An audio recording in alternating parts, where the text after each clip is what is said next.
Bueno, muy buenos días a todos. Primero me presento.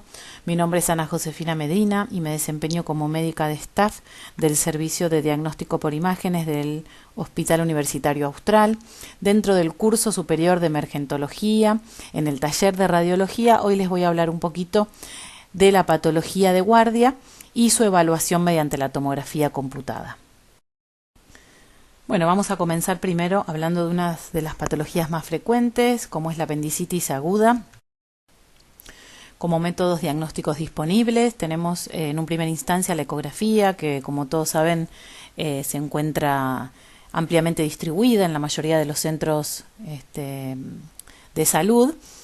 Hay que tener en cuenta las limitaciones de la misma y en el caso de querer avanzar en otro método diagnóstico, tenemos la tomografía computada, que de acuerdo a la sospecha clínica podemos realizarla sin contraste endovenoso o con contraste endovenoso. Hay que tener en cuenta las contraindicaciones del mismo. Bueno, cuando hablamos de apendicitis aguda nos referimos a que encontramos el apéndice secal dilatado. Esto sucede cuando el mismo mide más de 6 milímetros de diámetro. Presenta además un engrosamiento de sus paredes. Si con la ecografía quisiéramos comprimirlo, el mismo no se comprime, o sea, es una estructura tubular que termina en fondo de saco que no se comprime. También podemos encontrarnos con alteración de la grasa regional, la presencia de líquido libre intraabdominal y puede o no haber un apendicolito. Estos son ejemplos de apendicitis por ecografía. Las fotos de arriba son con el apéndice en un sentido transversal, lo estamos viendo. Es esta imagen redondeada que si la continuamos tiene forma tubular, en este caso se encuentra dilatado ambos apéndices y con engrosamiento parietal asociado. La grasa además presenta un aumento de su ecogenicidad, eso nos habla de una inflamación de la misma. En la foto inferior podemos desplegar el apéndice en un sentido más longitudinal y vemos que es una estructura tubular que termina en fondo de saco y en este caso en su sector más distal presenta esta imagen ecogénica con sombra acústica posterior que correspondía al apendicolito. Este es un ejemplo de la bibliografía de un apéndice inflamado por tomografía computada. En este caso es una tomografía que se realizó con contraste endovenoso. Estas son estructuras vasculares que se encuentran pintadas con el mismo. Y la flecha recta lo que indica es esta estructura en la fosa ilíaca derecha, que si la continuábamos en cortes sucesivos se correspondía con el apéndice secal, que si lo medimos mide más de 6 milímetros y se encuentra engrosada sus paredes. También se observa un aumento en la densidad de la grasa regional al mismo, si lo podemos comparar con otros sectores de grasa intraabdominal, debido a una inflamación de la misma, y esta flecha curva lo que demuestra es esta estructura ganglionar adyacente. Este es otro ejemplo, en este caso son tomografías computadas sin contraste endovenoso.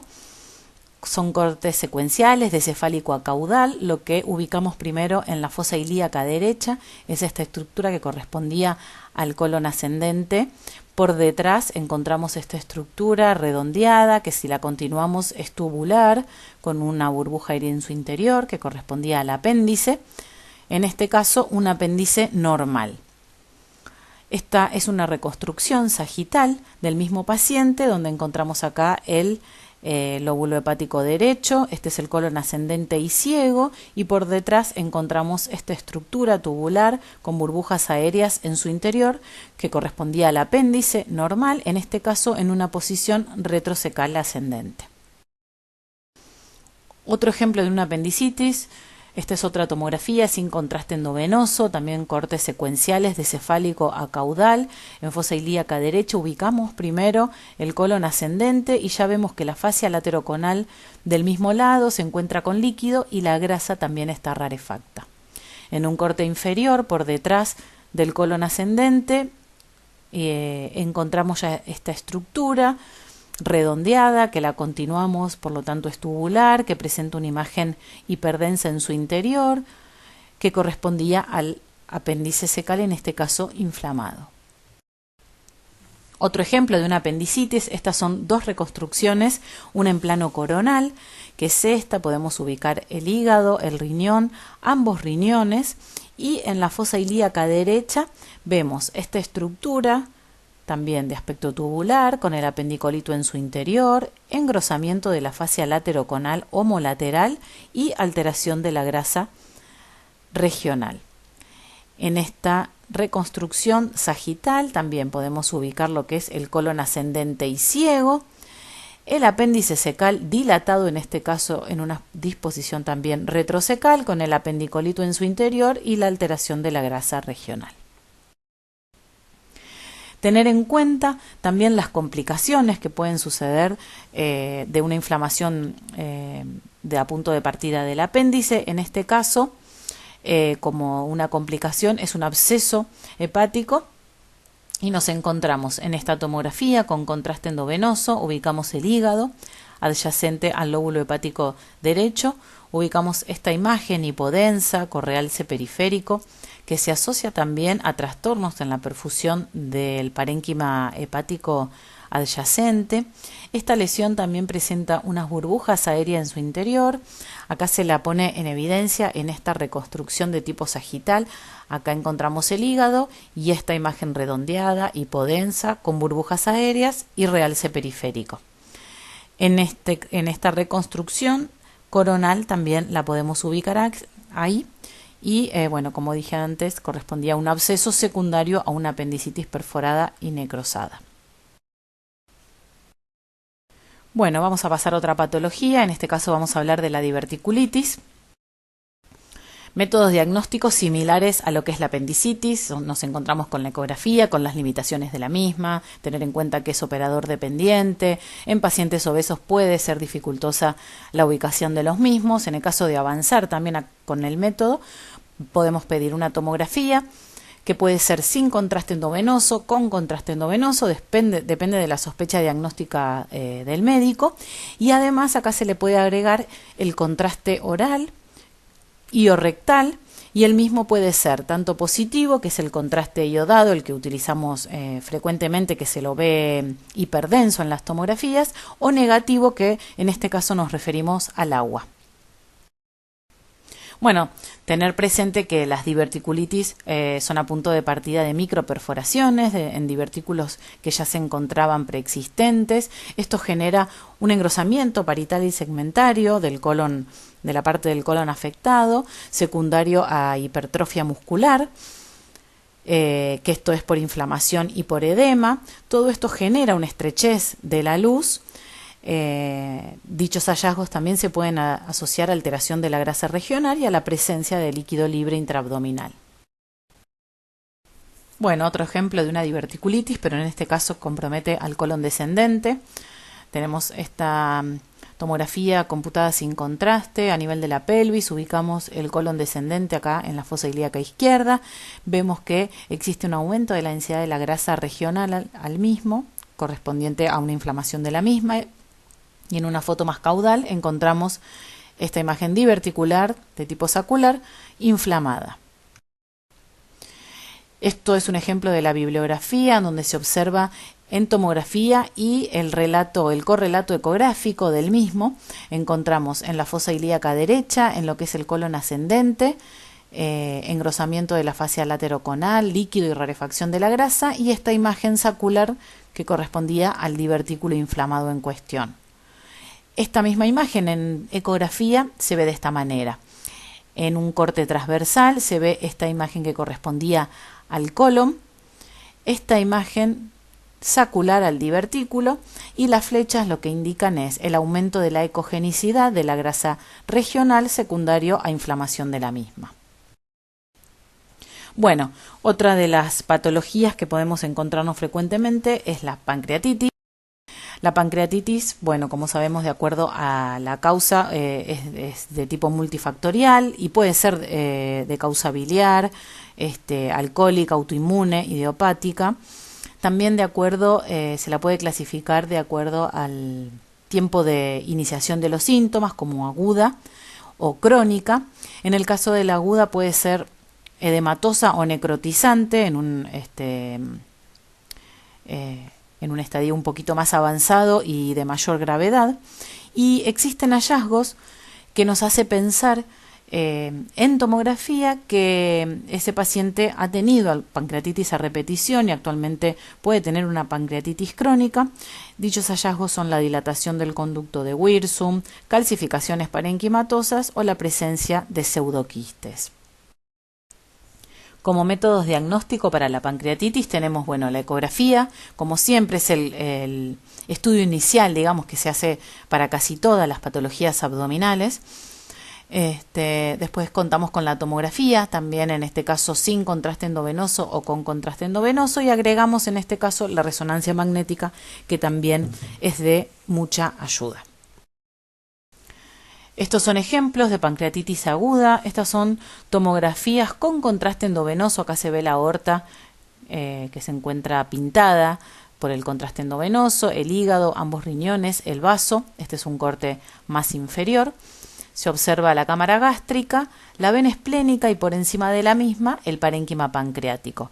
Se observa parte de la cabeza, el cuello y parte del cuerpo.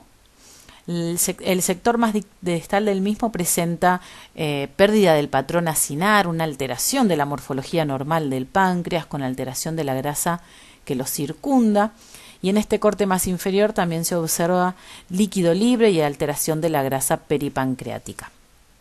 Esto es una pancreatitis edematosa. Este es otro ejemplo, también es una tomografía con contraste endovenoso, la aorta, el hígado, la cámara gástrica, el vaso, la glándula suprarrenal izquierda y el polo superior del riñón izquierdo. En el primer corte se observa líquido libre adyacente a lo que es el páncreas, viene en el retroperitoneo, el páncreas perirenal.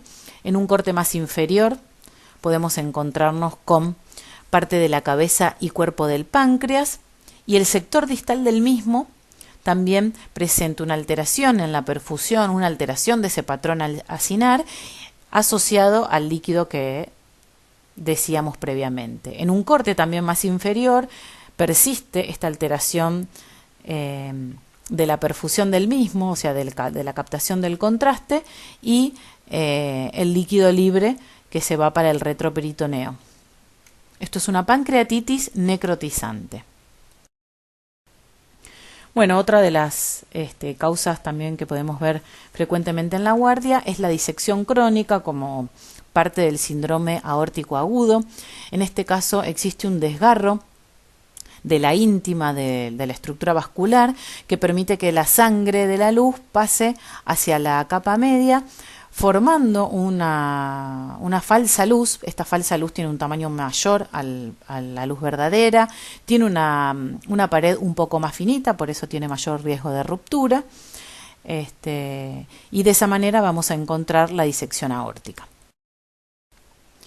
También de acuerdo al tiempo de evolución que lleva la disección, la podemos clasificar en aguda, subaguda o crónica, y de acuerdo también a el segmento afectado de la aorta, y según la clasificación de Stanford, la podemos clasificar en una disección aórtica de tipo A si compromete a la aorta ascendente, o tipo B si compromete a la aorta descendente, digamos, si es la disección es a partir de la distal a la arteria subclavia izquierda.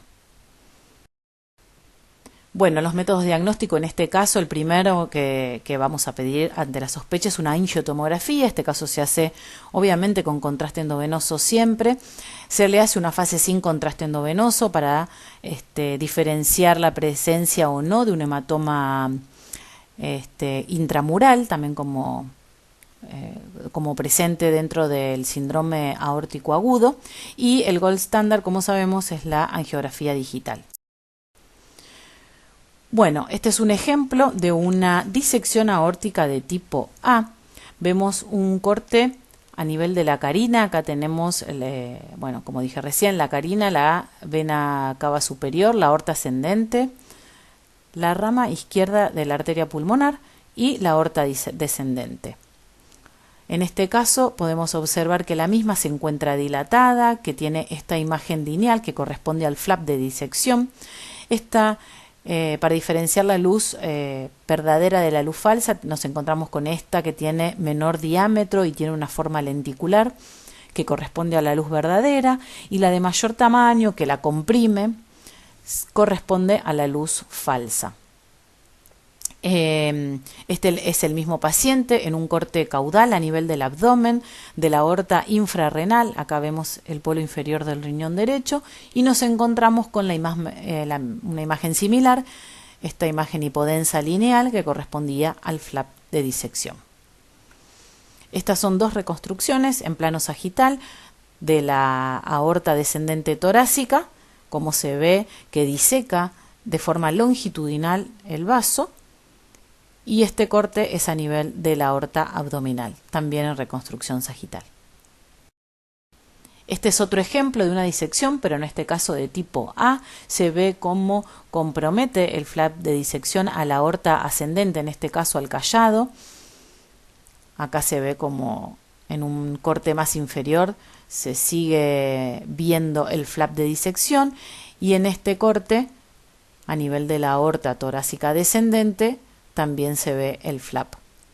Este paciente, además de tener comprometida la aorta torácica, tenía comprometida la aorta abdominal. Este corte a nivel también de la aorta abdominal infrarrenal, se observa el flap de disección, que el mismo se extendía también a ambas arterias ilíacas. Estas son tres reconstrucciones volumétricas en 3D, una de la aorta ascendente y descendente torácica. Se ve la raíz, se ve la aorta ascendente, callado, y a nivel casi a la altura de la arteria subclavia izquierda se empieza a observar esta imagen lineal que correspondía al flap de disección.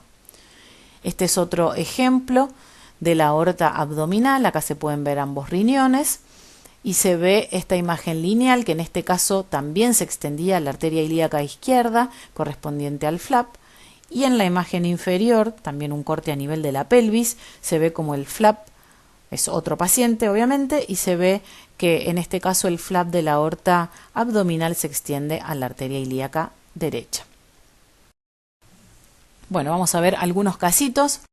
El primero de ellos corresponde a un traumatismo cerrado secundario a una caída de bicicleta. En esta primera fase, el protocolo siempre de pacientes politraumatizados consta de una fase sin contraste para ver la presencia o no de sangre. La sangre en tomografía sin contraste se ve con una densidad aumentada. Después se hace un protocolo arterial, portal y tardío. En este caso, un corte a nivel del abdomen. Acá se ve parte del hígado, la cámara gástrica y el vaso, y adyacente al mismo se ve una imagen hiperdensa que lo rodea, adyacente a su región anterior.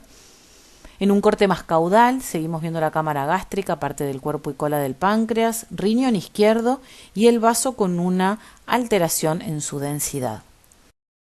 A este paciente se le inyectó contraste endovenoso. Acá vemos el hígado, riñón derecho, riñón izquierdo, cuerpo y cola del páncreas, y en el vaso encontramos una imagen hipodensa con ausencia de realce del mismo y líquido periesplénico.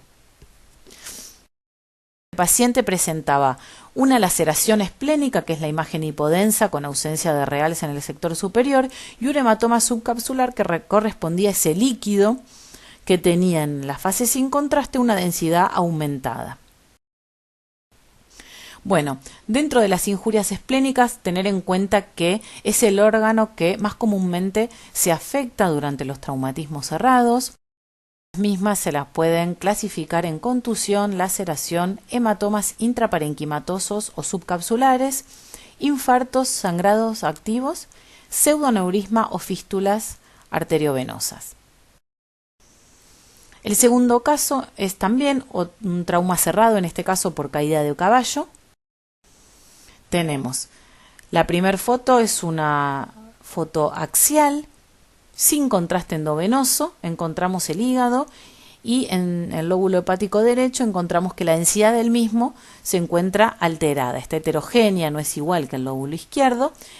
y en el hipocondrio izquierdo también hay la presencia de líquido libre. En la otra foto encontramos una reconstrucción en el plano coronal.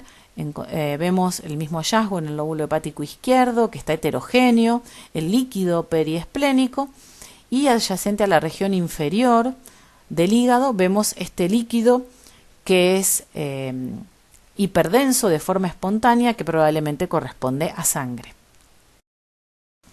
A este paciente se le inyectó contraste endovenoso. Esta es una fase arterial, vemos la aorta acá bien pintadita, cortes secuenciales de cefálico a caudal.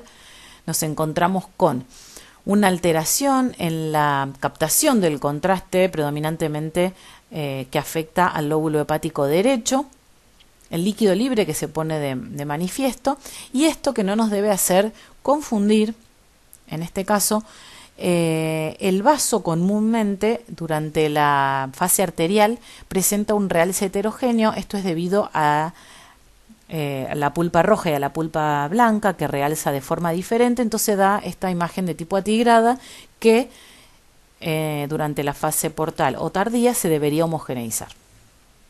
Eso lo vamos a ver en un ratito. Además, en el lóbulo hepático derecho se observan imágenes hiperdensas, en realidad, que captaron contraste, y algunas con una morfología que no se asemejan o no tienen una configuración vascular, como esta de tipo vertical, ¿sí? Esto nos hace pensar en que puede haber alguna ruptura vascular. Este es el mismo corte en una fase arterial y en una fase portal. Vemos como el vaso ahora está todo homogéneo, o sea, no había ninguna lesión esplénica, solamente hay líquido periesplénico, pero la lesión o esta imagen que podía hacernos confundir, en realidad es el realce normal del vaso en la fase arterial. Lo que se ve sí es que esas imágenes que se veían ahora, que se veían en la fase arterial, una de las cuales, por ejemplo, esta aumentaba durante la fase portal, lo que significa que está perdiendo, hay alguna estructura vascular que está perdiendo ese contraste que nosotros le inyectamos. ¿Qué tenía este paciente? Hematomas intraparenquimatosos hepáticos asociado a un sangrado activo, que era la última imagen que mostré. Bueno, en este caso es el segundo órgano que con más frecuencia se compromete en los traumatismos cerrados, y comúnmente, como en este paciente, es el lóbulo derecho el que se afecta. También las injurias las podemos clasificar en contusión, laceración, hematomas intraparenquimatosos o subcapsulares, sangrado activo, pseudoaneurismas o fístula arteriovenosas. Bueno, vamos terminando. En este caso, como la conclusión, lo que les debe quedar de importante es que siempre tener presente que los métodos de imágenes son métodos complementarios, que es fundamental la sospecha clínica del médico que está enfrente de ese paciente y la comunicación de ese médico con el médico radiólogo para hacer un protocolo adecuado para cada paciente, ¿sí? Y dirigir el estudio, no hacer estudios en serie, sino dirigido para cada paciente de acuerdo a la patología que se sospecha. Bueno, les agradezco mucho la atención y espero le haya servido. Muchas gracias.